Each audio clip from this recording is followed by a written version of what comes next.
I may or may not be live. Let's see.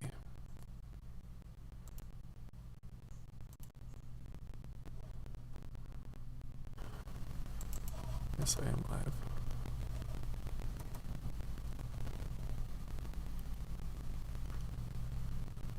Okay.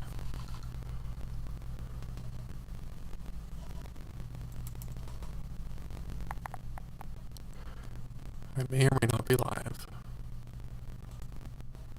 Let's see. Alright, just give me 1 minute here to make sure I got all my assignments sorted out. We are good to go. Okay. Well, hello. I'm streaming live today on YouTube as well as Twitch. If you're following along and you have any questions, feel free to say so in the chat and I'll try to keep up.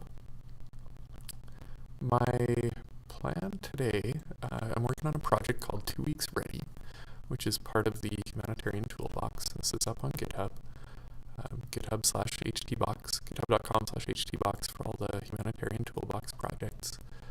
And TwoWeeksReady specifically is a product that is around supporting preparedness and alerting related to emergency situations. So it's a fairly new project, just kind of getting the pieces in place. My focus so far on the project has been to get some of the Azure infrastructure in place. So the services that we are using, the front end of the application is built using Vue.js. So it's a browser-based progressive web application, a PWA. And that is hosted simply in Azure storage with Azure Static Websites enabled, and then a CDN endpoint in front of that. So you might be wondering why not use the new Azure Static Web Apps, the new service that's available through Azure to do some of this for us. And mainly the reason is that a lot of the story around authentication for that service, it's just not quite ready and doesn't quite support what we need here. But we're kind of rolling our own in terms of all the various infrastructure pieces to support the application. But it's not that complicated. Again, it's just a storage account with a CDN in front, hosts the front end, and then the back end is going to be Azure Functions. So my goal today is one of the last pieces we have in terms of just getting it all working together before we can start putting up issues and feature definitions so that we can start requesting that the community help us out with this project, is to get authentication set up. So some way for the users to sign up for the application and then sign in and see their data. So the data that we'll be storing as an example would be things like what's in my emergency preparedness kit, where is it stored, who are my family members, and who do I want to share this information with. So that's an example of some of the data. And it's Azure Functions with a web-based front end, and the data itself will actually be stored in Cosmos DB. So my goal here is to try to get the back end set up so that it's not wide open. Right now there is a back end function. It doesn't really do a whole lot. It just allows you to get some data from a collection in a Cosmos DB instance. But what I would like to do is just configure it so that you have to specify an authentication token to be able to access that, and then from that authentication token we can know who you are. So the decision was made to use Auth0 for this application. It's a hosted service that basically does all that auth stuff for you. So I'm pretty excited to get a chance to try this hands-on, but I've actually not used Auth0 before. I have used things like Okta, I've used Azure AD and Azure AD B2C, and those types of services that do similar things to Auth0, but I've not actually had a chance to use Auth0. So this is my opportunity here to dive into it, and we'll kind of learn it together and see if we can get it integrated into our Azure Functions application. So I've logged into my Auth0 account here, which they've given us a free open source plan, I believe, to work with for this project, since it's an open source community thing. And I like there is actually already an application set up here called our TwoWeeksReady single page application. So that's the one that we're going to work with, and I will dig into this and see what we need to do to add it to our application. So again, I totally new to Auth0, so I'm going to be Googling and going through the docs and trying to figure out what the best approach is to integrate this into Azure Functions. All right. So start right from the beginning. Auth0 and Azure Functions. All right. So there's a community post, here's a blog post. That's probably a good place to get started. Serverless Azure Functions with Auth0 and Google APIs. We're not using Google APIs, but let's just see what this one has to say about the approach.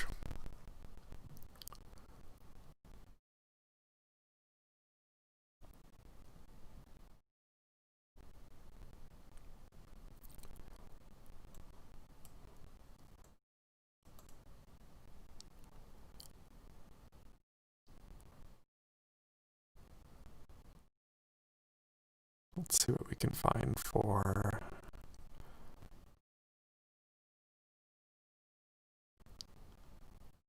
this is just the client-side piece where we're getting the token and saving it in storage. I'm hoping that we can use a library to abstract some of that from us, but what I'm mostly interested in is the server-side piece here, and there it is. So here we have some various settings.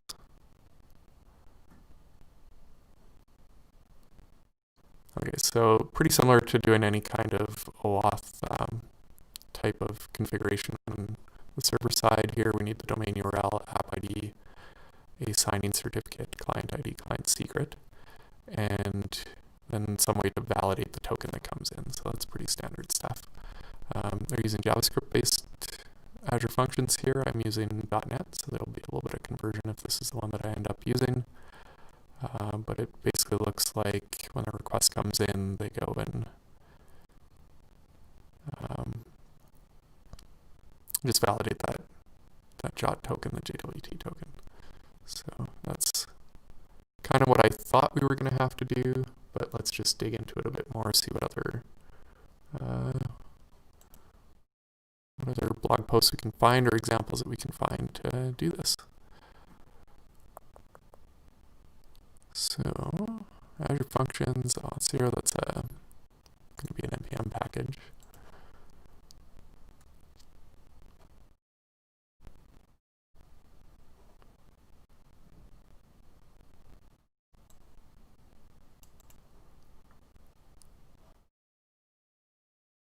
Well, that kind of works.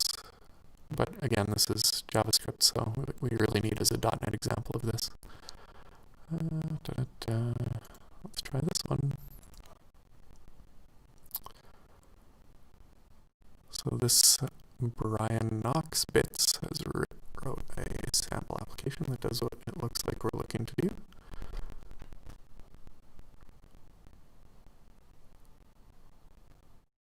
Let's have a look at this. It looks like it would be sounds promising here. So how do we use it?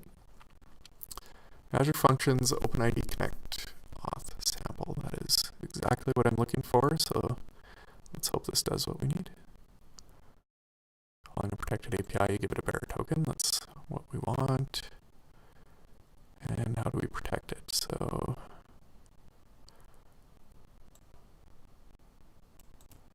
we have something called an API authorization that we call Authorization to see if the user is authorized to, based on the header that was passed in. So we just do our regular work. So what happens in there? Yeah, this looks good.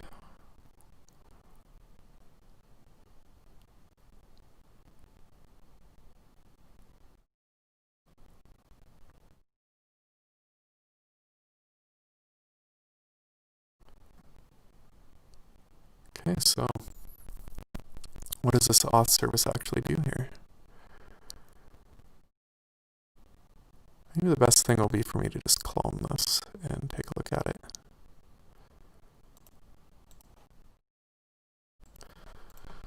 That might be the easiest way.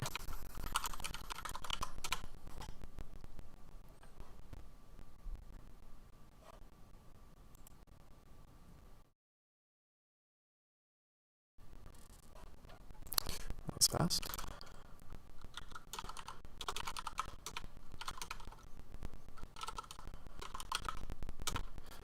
Open up that solution in Visual Studio.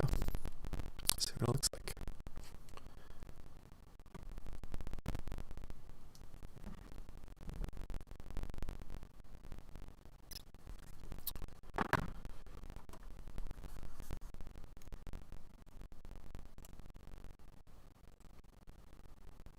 Alright, so here's a sample application with a simple hello function.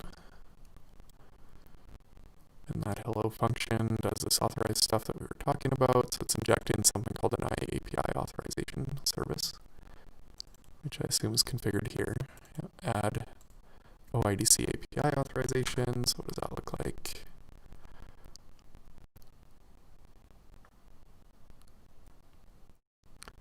Doing the, what is this? Oh, the options pattern here to pull that from configuration.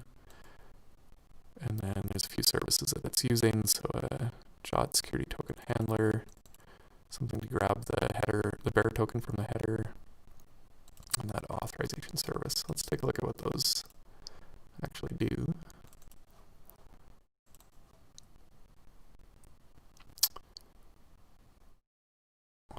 Authorization header bearer token extractor does exactly what it sounds like it's going to do. It goes and looks up the header dictionary, grabs the authorization one out of there, and if it's a bearer token, returns the actual value.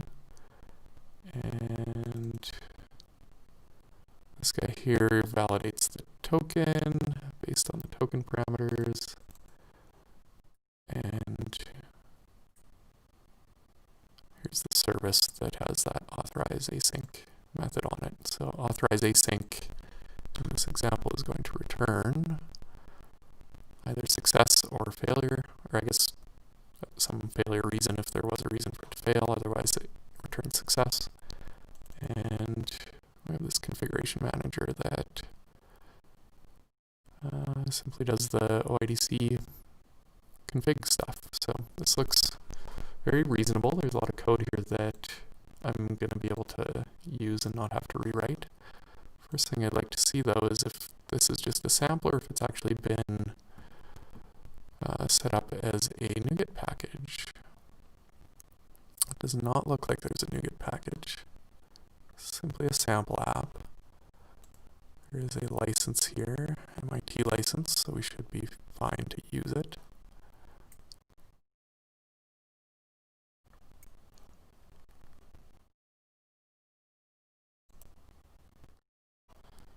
Okay, what's the best way for me to pull this in if there's no NuGet package?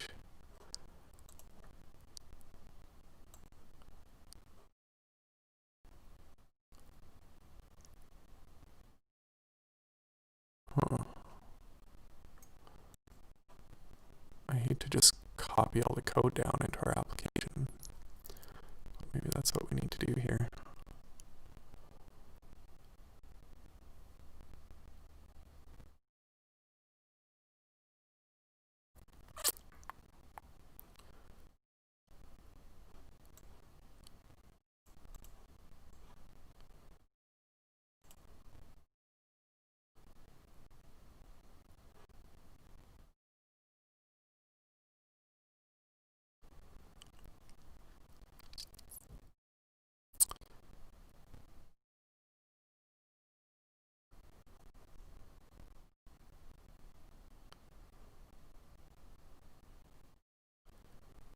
So there's nothing Auth0 specific about this code that was written. It simply just supports OpenID Connect and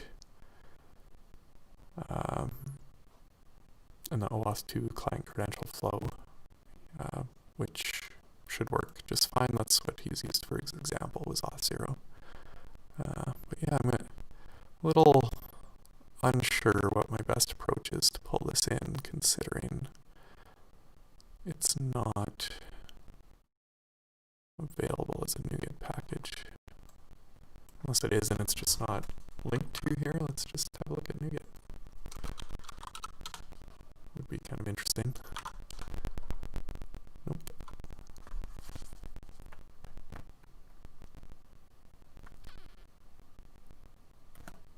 Okay.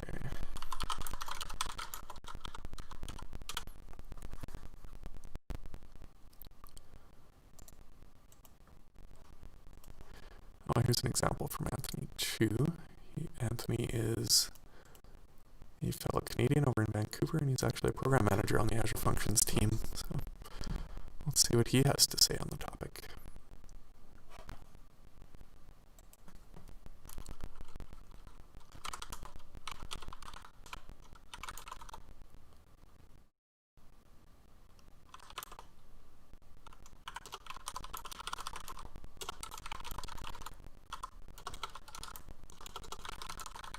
Alright, so Burrick says that my voice sounds shaky, so let me just test something out for a second here. Bear with me. What he has to say on the topic is a little shaky. Thought I had solved this problem. I had it once upon a time. I don't know that I can actually change my audio settings, unfortunately, while I'm streaming. Or can I?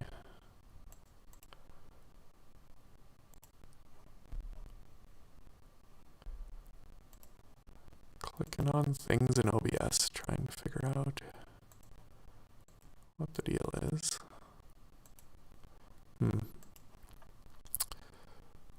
I am sorry about that. I don't know that I'm going to be able to fix it for this particular stream.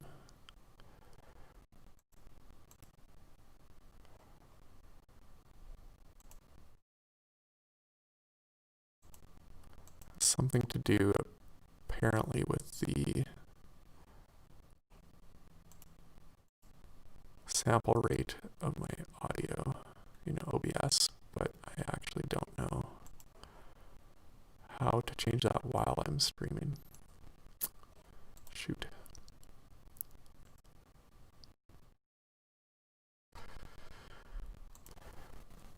Let me see again what that sounds like.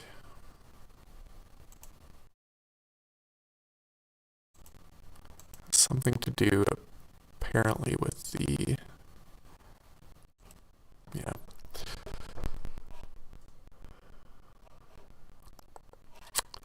I think we'll just have to continue, unfortunately, with the subpar audio, which I will hopefully have sorted out next time I attempt to do this. Okay, so Anthony here is walking us through the setup for this. So we create an app in Auth0, which I already have. He's selected a regular web app. I'm doing single page app. I think that should be okay. We have our client ID and secret, which is something we need. And application URIs we'll have to fill in with our actual app in a minute here, but okay, so he says the most important setting is the allowed callback URL.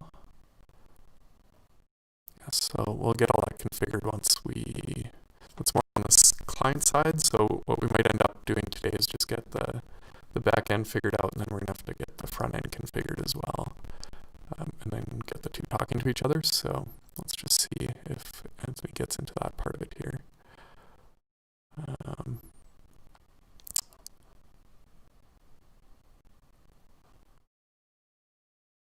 Creating authentication config file for currently OpenID Connect providers can only be enabled in Azure Functions using a new file-based configuration. Was this built in now? Multiple providers can be configured at the same time. The config file must be located at the root of the function app. We'll create one named auth.json. Oh, this looks interesting. Place client ID and well-known OpenID config with the URL from Auth0. Okay. Specify some scopes if you want, so that we can obtain profile and email. Okay.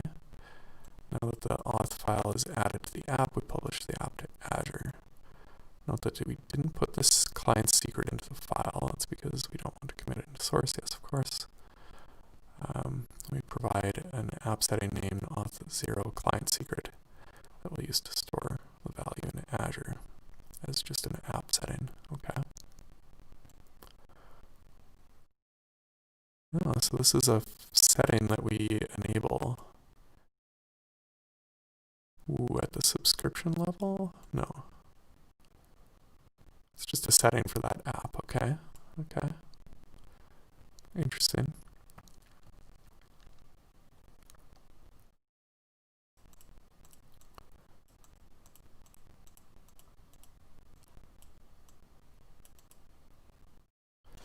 Interesting.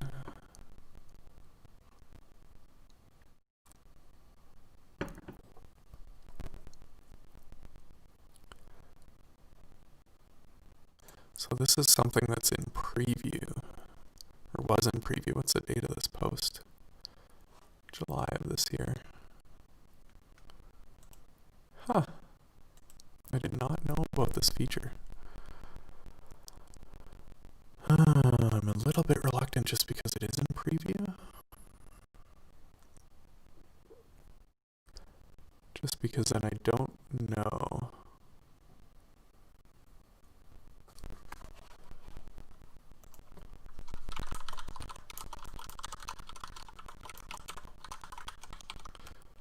Yeah, my audio issues are definitely on my end there. Apologies for that.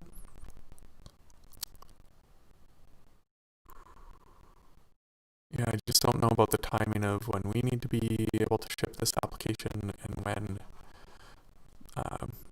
this OpenID Connect provider will be out of preview. So I don't want to be shipping an app that we need to support based on a preview. Something that's still in preview in Azure Functions. So this is really cool. I'm glad I stumbled across this, and this is definitely something I'm going to be keeping an eye on because it would greatly simplify. Basically, it eliminates all of that custom code that Brian wrote here in his example. Very cool. Okay. So where do we go from here? I think we are mostly just going to have to, in some way, do all that same thing that Brian did. Ooh, that is not a valid page that I ended up on Google. Weird. Okay, so I think this is probably our best bet. This is the path I'm going to attempt to go down at least. I'm just, again, not super clear what the best way is to pull this code in, but maybe I'll just kind of copy those projects into my project and we'll take it from there. So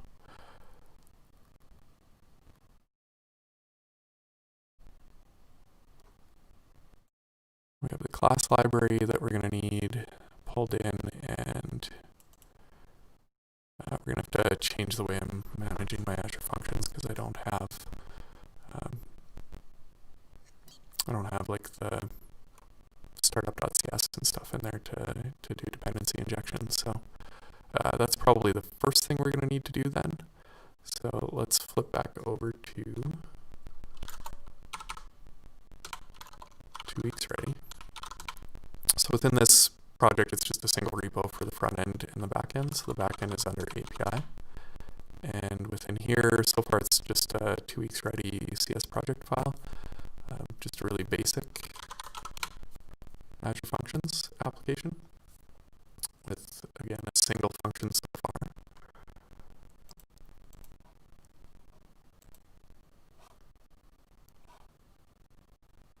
Where we could ask for get a list of family members, and this is just returning all of the family members from the Cosmos DB collection currently. So really just a sample that I stubbed out, but I think we're going to need a little bit more structure to this functions app here, especially given the fact that we have to add that authorization and authentication into it. So I think we're going to want to do more the type of application where we have type of Azure Functions app where we have a startup.cs and multiple projects. So let's take a step back then and look at how we add that into our app first.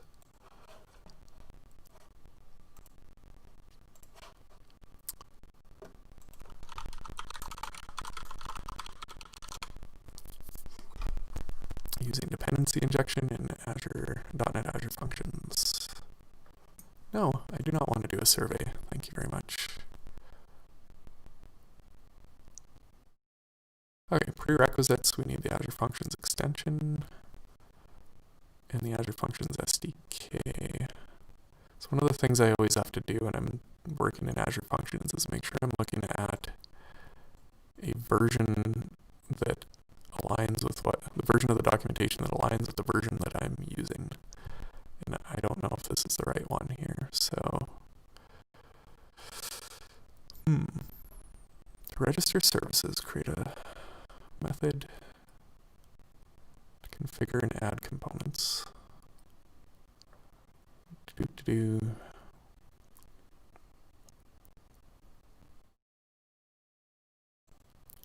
What version of the documentation am I looking at here?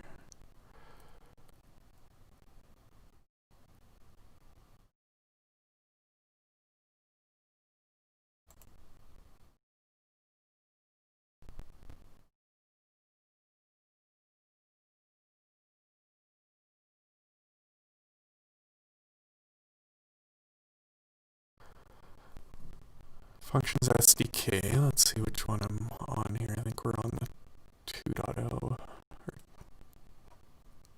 No. See, it's the Azure Functions version 2. I'm pretty sure I'm on Azure Functions version 3. Let's take a look at the project file. I am. And this is where things get super confusing dealing with Azure Functions sometimes. Let's be a little bit more specific with that Google search that I did.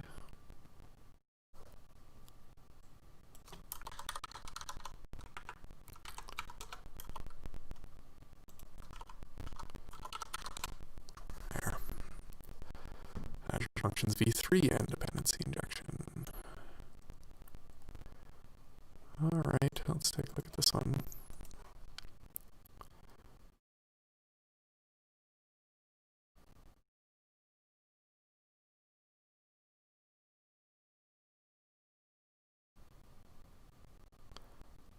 I think maybe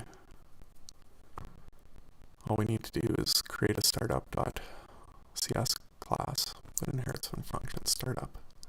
So let's try doing that, which I think is what this one was telling us to do as well. Yeah. Okay, let's give it a try.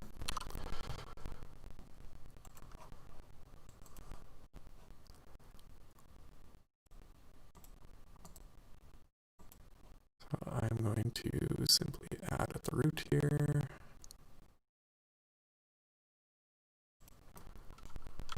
Startup.cs. And my namespace is TwoWeeksReady.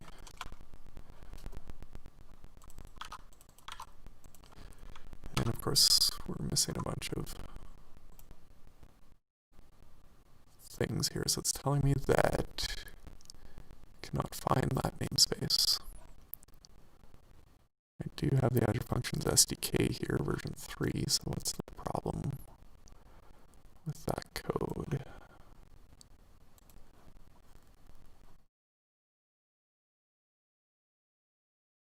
Huh.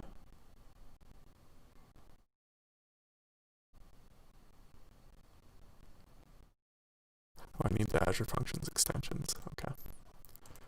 Which it did tell me right here if I had actually read the docs.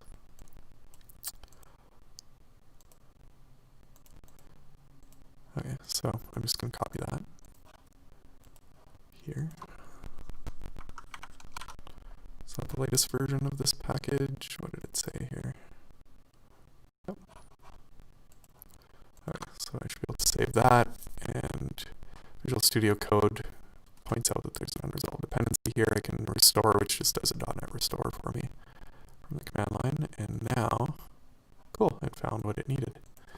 All right, so we don't actually need these things yet, but mostly I just wanted to see if, well, let's just test out if this works. What I'm going to do is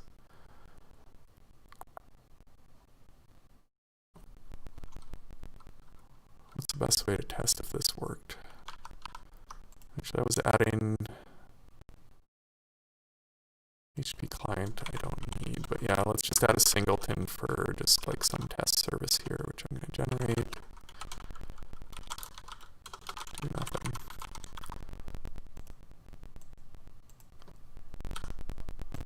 And then I'm just going to create a class, my service that implements that.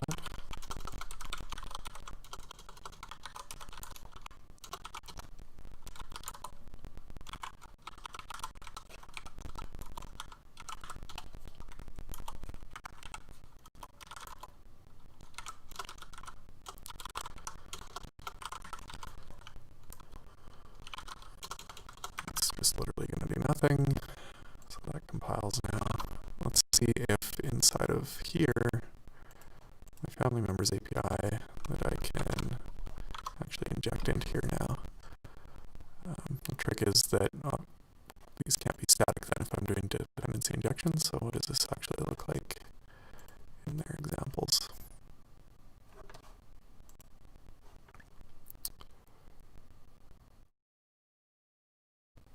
So it's just a class, yeah. So just instead of it being static, it's not static. It's easy enough. So my family members API function here is going to take in a private my service.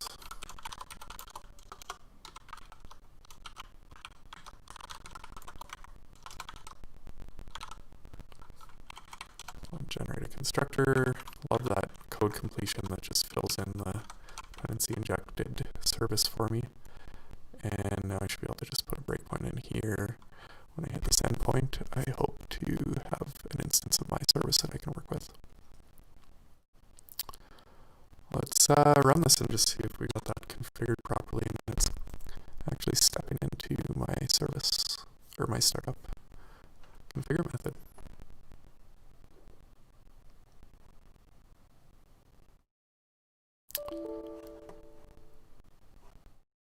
Yes. So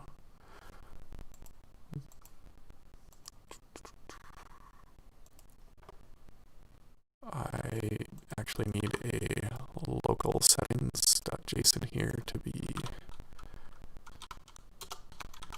is encrypted false.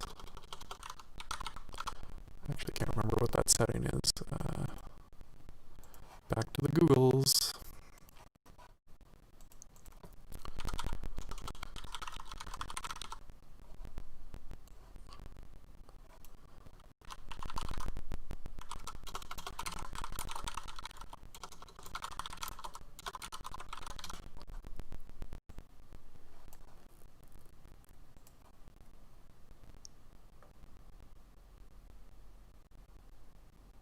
Where's my thing about local settings here?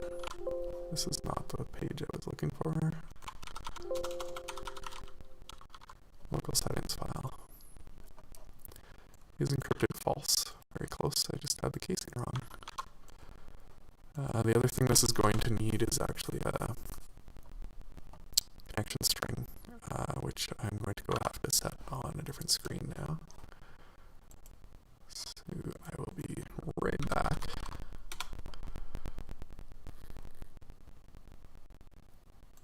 So this function, I'm using a Cosmos DB binding here, and it's expecting a connection string for this Cosmos DB database, and we have it configured here as just Cosmos DB connection. So that's something that I need to specify in my local settings.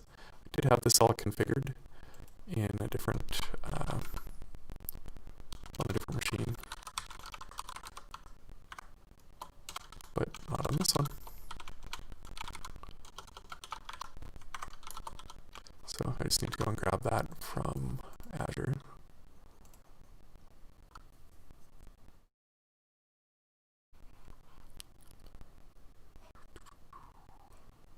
with me as I find the place to click to find that connection string.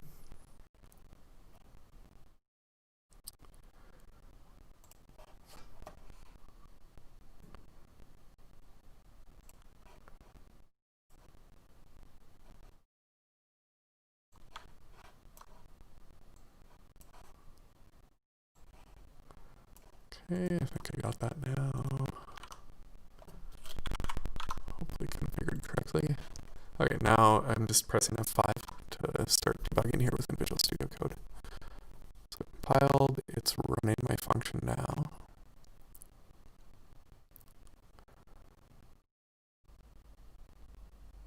An error occurred. Oh, that's okay. I don't mind that error. Or do I? Oh, it shut down. Cannot load type. Oh. So something about the startup didn't work. Interesting.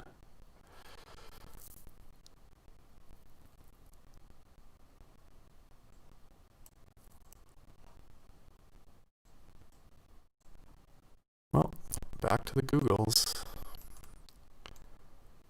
I cannot be null provider. Obviously missed something here with the way I set this up, and that's why I wanted to test it before just jumping into adding the code we needed for the OAuth stuff.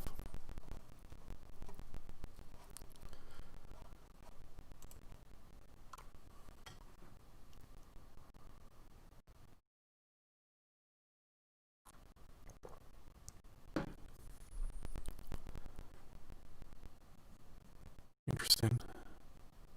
It does work when I run func start in the terminal.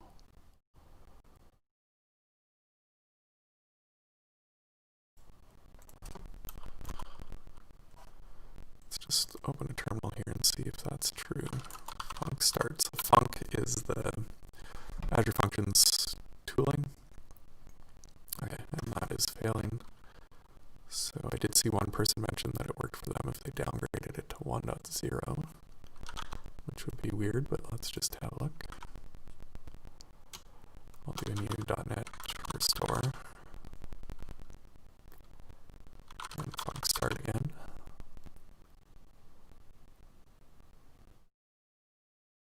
Okay, so that did work. That's weird, but I can live with that for now. Reassess, maybe I need to upgrade some other packages as well. But let's see if we can hit our breakpoints now if I just run this through the debugger.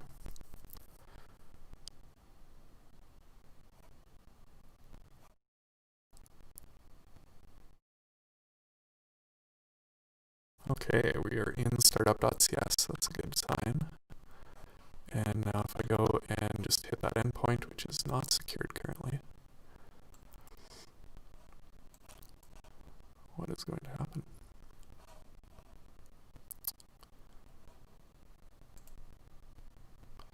Okay, we are here trying to get a list of family members, and there should be an instance of my service here that we've passed in, and there is. Where's my debugger stuff? Over here. So this has my service, which is assigned an instance. This is all working perfectly. Okay, now that we have that in place, I think we can actually go and look at bringing in that, that code from Brian's sample. Thank you, GitHub HDUs.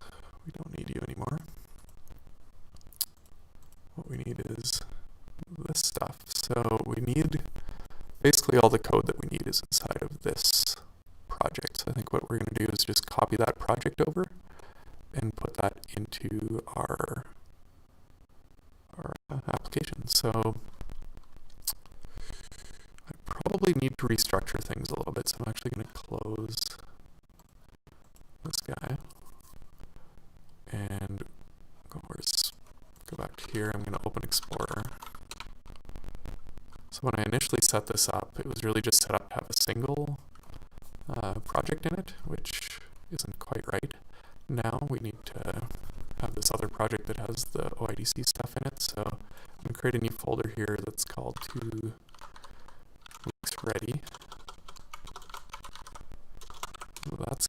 store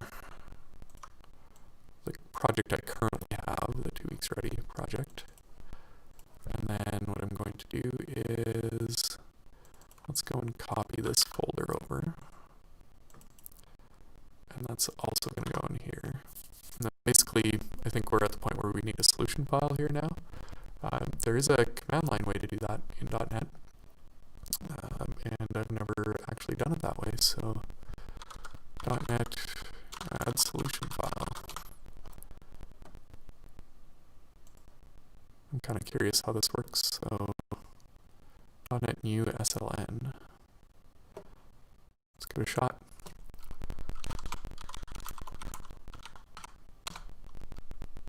What's it gonna do?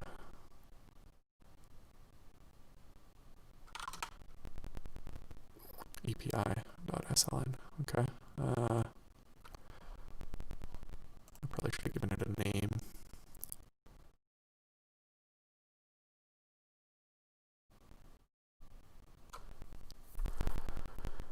Add one or more projects to the solution file. Okay, so that's cool. Now I can add those. It's just the project path that I give it. Path to the project or projects to add to the solution. You can do globbing. Do they have an example of this? Yes, examples. Okay, so the actual project file. So .NET SLN add TwoWeeksReady, TwoWeeksReady CSproj, and .NET SLN add YDC. Somewhere in this folder there's a CSproj. There it is. Okay, so I should be able to open this folder now in Visual Studio Code, and it will understand the whole solution piece of it. Let's give that a try. Code dot.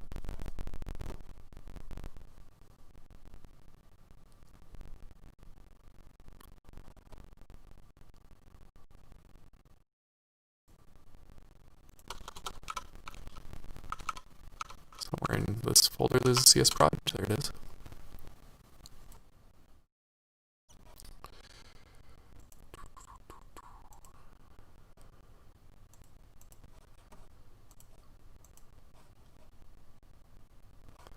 All right. Asking me to update my Azure Functions core tools here, which probably I should do.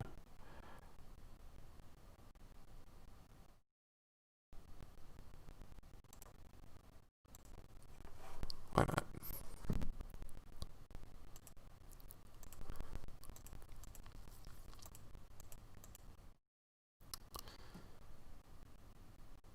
Okay, let's see if this still runs the right thing.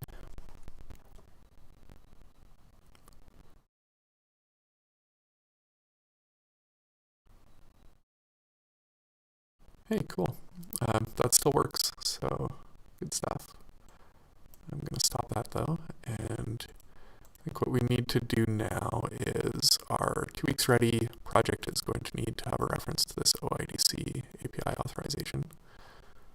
And it looks like Visual Studio Code is hanging on me at the moment. That rarely happens. Visual Studio Code trying to be Visual Studio. Hanging.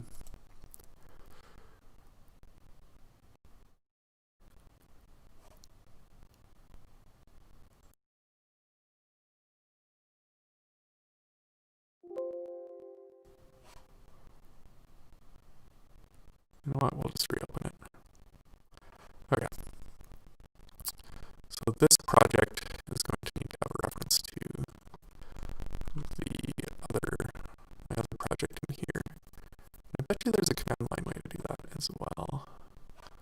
Or I can just let the tooling kind of figure it out for me. So I know that what I need to do is say add, where was it? Right, if we go look at this example over here, the sample app calls it add OIDC API authorization. I have a feeling that if I just come to my startup and add that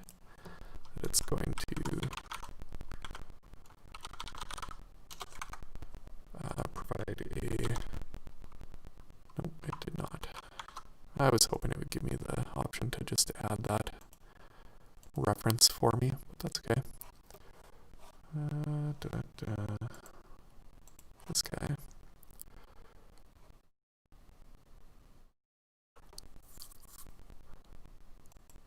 Project reference command. Kind of trying to force myself to learn a bit more of the .NET command line tooling, just purely out of interest, to rely less on the UIs to do these things for me. But this is saying, this is when we want to add a project reference, not a NuGet package reference. So we're just saying add from this project a reference to that project. So, I mean, that seems easy enough. It would just be, again, at this level, we're going to say .NET add, what was it? Just add, oh, reference. Okay, so this, I assume the source and then the target, or I'm not sure which way we would word that, but it's going to be the 2weeksReady one is going to reference the OIDC one. And now when we come look at here, if I look at this project, we now have a project reference, which, I mean, I could have just added it there too on my own, but now this should resolve, and it does not resolve. Why does that not resolve? What did we do differently here? Oh, .services dot. Of course.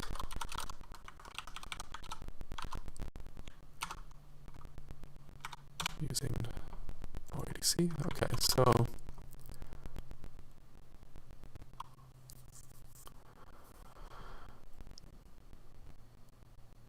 interesting. OIDC API authorization uses, or with identity, that uses a higher version of the dependency injection abstractions than the one that I am using. Let's have a look at that. So what are you using over here? The version 1.1 that didn't work for me. Okay. Well, my simple solution or simple fix to that problem isn't gonna work out for me, but I did notice that this one was up to date. Let's just go have a look on NuGet what the latest versions of those are.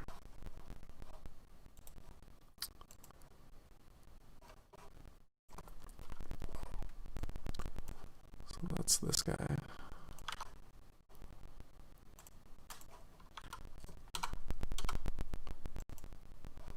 Latest one is 09, so let's update to that. And then we'll try to update to this one. Hopefully this will work when we go to run it.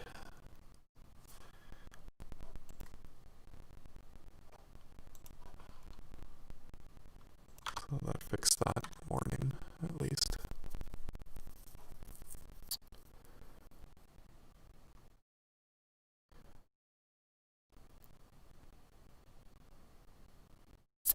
Yeah, it's doing this thing again. Cannot load type from assembly.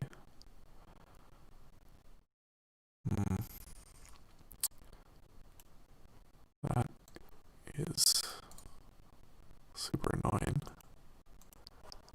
and might cause us to just get completely hung up here and not move forward.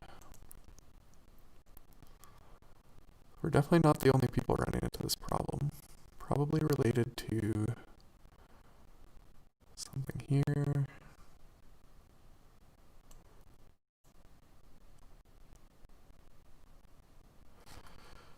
Okay, let's see if adding a reference to this package helps. Don't know why I would need to do that.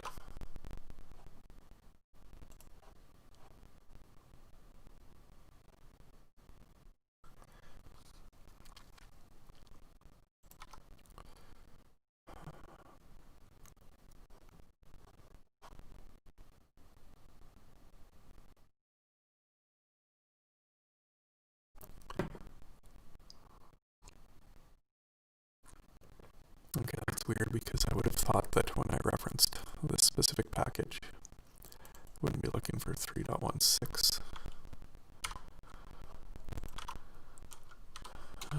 .NET clean, .NET restore, start.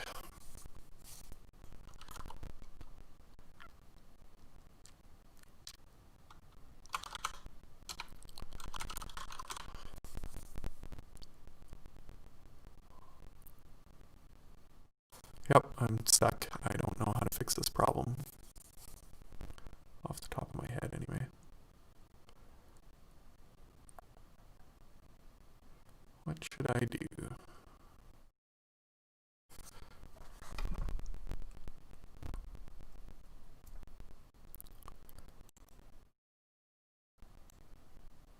Well, maybe it still works when I go here and it's just giving me a warning that it's using the wrong version.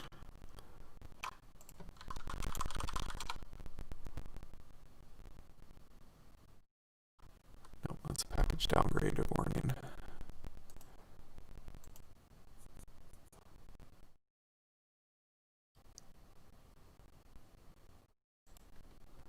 That's a pretty major issue.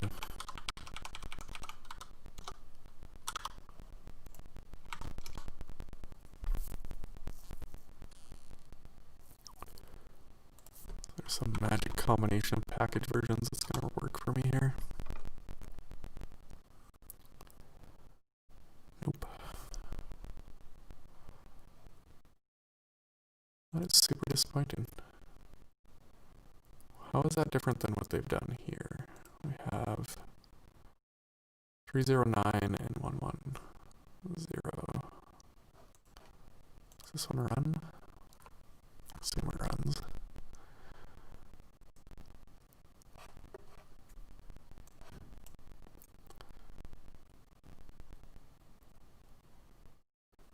Does run.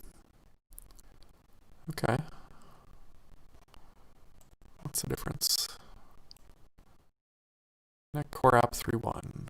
Functions version v3. Functions skip clean output. Shouldn't really have an effect. Extensions 1.1. Azure Functions 309. I guess maybe it's these ones. Don't know that there's any versions of those, but maybe they're referencing something weird that's causing problems. 07 is the latest.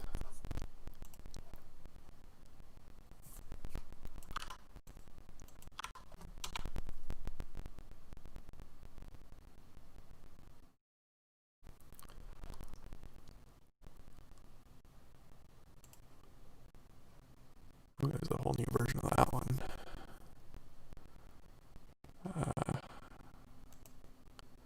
But on version 3, I am on the latest. It's definitely a mystery to me why this would be happening. Is there anything special being referenced in this one?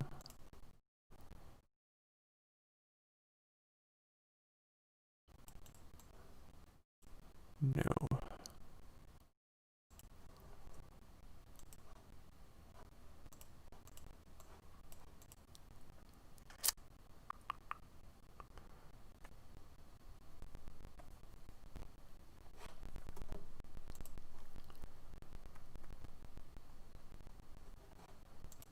Well, we don't have very many people watching, but if you happen to have any ideas how I can get past this problem, please do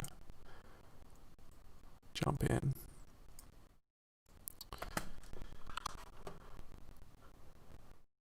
In fact,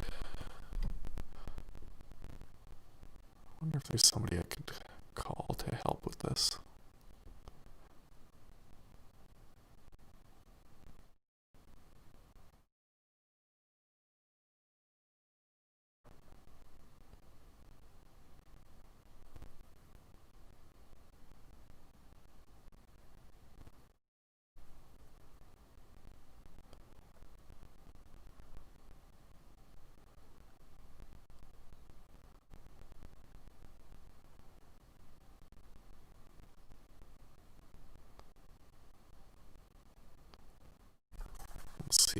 I get lucky and Simon can join me.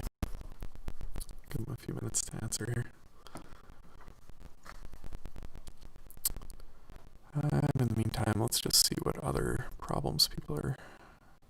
solutions people are having. Make sure you're running the latest Azure Functions core tools. That's a very good point.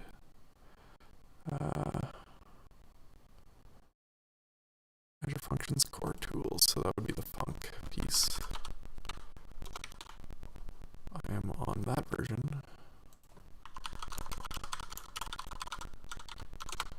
Maybe I just need to update that. So what is the latest version? Releases. Okay, so there definitely is a newer version. Let's see if we can do npm. How do we install this thing?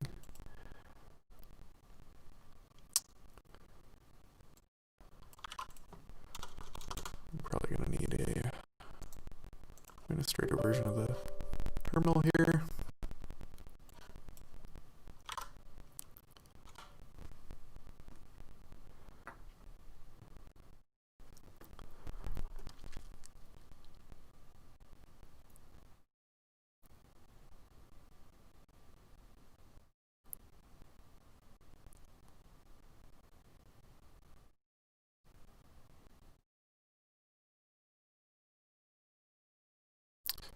Downloading the tools. Hopefully this fixes the problem.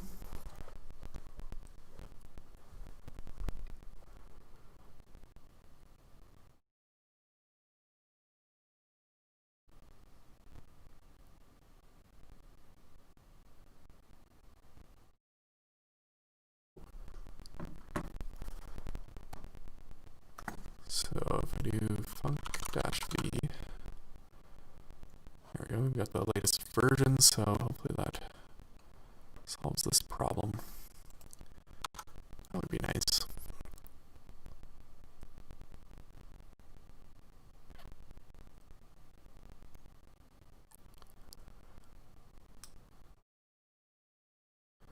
Is using, okay, that was super annoying.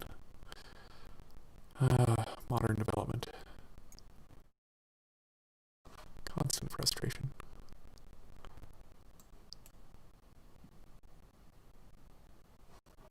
Oh well. Okay, so that worked. Let's take a look next at what we needed to do based on Brian's sample repo. So we need to protect it using the authorization stuff, but first of all, where was the config? That's what I need.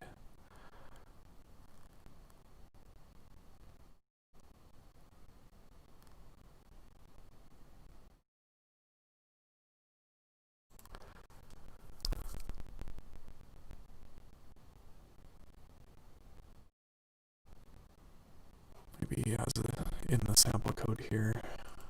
Yeah, there we go.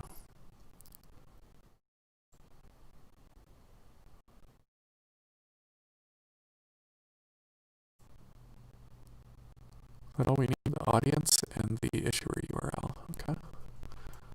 Let's see if we can find those. I'm going to have to show you my connection string now, but I'll just go and reset that after the stream.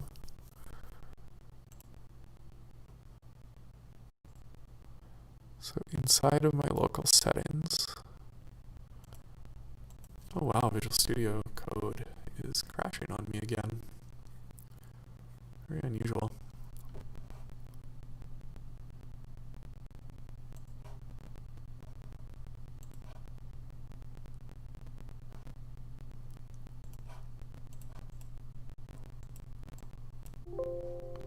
Reopen. Okay. So inside of local settings, it's telling me that we need these two settings. So OpenID Connect API authorization setting, OAuth with audience settings here should match the API's identifier in the OAuth, or the Auth0 dashboard. Okay, and then the API authorization server, or the issuer URL, would have the format of, okay, let's go see if we can find those.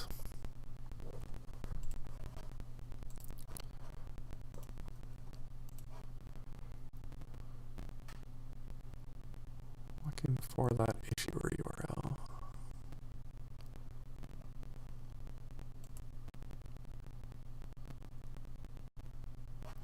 Well, I have some quick start stuff, that's cool.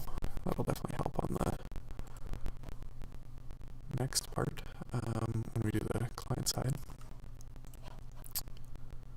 So I think this is my, yep, issuer URL as far as I can tell.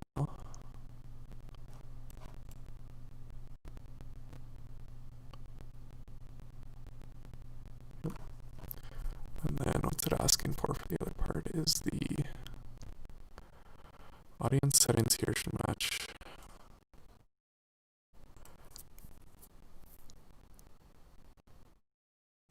the API identifier.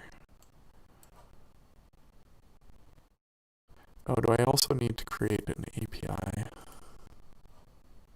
No. Sort of my lack of knowledge of the specifics around Auth0 are going to bite me. But that's okay, we'll work through this.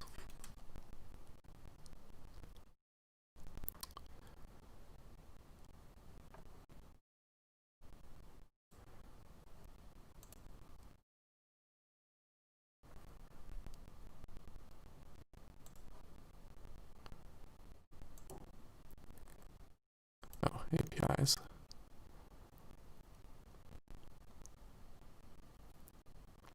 Yeah, I think what we need to do is create a new API. So here it's going to be the, what did we call the application? It was just 2WeeksReady. So we're also going to create an API called 2WeeksReady. Logical identifier for your API, we recommend using URL. Doesn't have to be a publicly available URL. Field cannot be modified. Okay.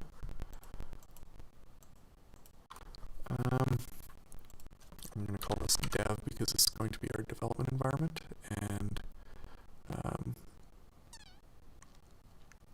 that identifier, let's actually go make it the, where's my portal?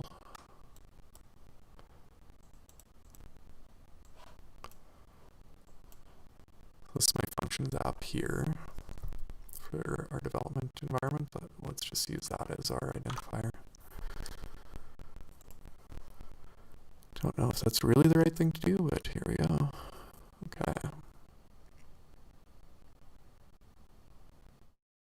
Okay, so we probably had the wrong thing here. I don't know if I'm on the right path with how I define this. We have our single page application.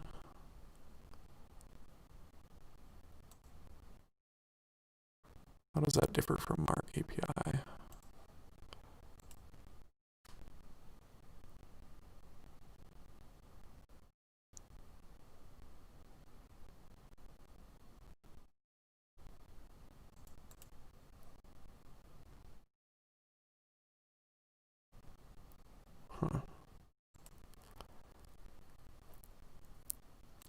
Oh, and then probably when we go to our application, we tell it that it's allowed to talk to our API. No. I'm at a bit of a loss here. I actually don't know the best approach to configure this. So I think I'm going to have to take a step back, do a bit more research, and come back at this once I have a better understanding of how this kind of wires together on the Auth0 side. I was hoping it would be more obvious when I kind of walked through it, having done it a few times with other services, but I definitely need to take a step back here and review. So I think we're going to call it a day for today, and I will circle back and probably do another one maybe next weekend, and we'll actually do the securing Azure Functions with Auth0. So we got through a few technical hurdles with getting the pieces we needed set up here in Azure Functions. I'll submit a PR just to get some of this infrastructure in place at least, and then we'll continue on that next time. Thanks for joining me.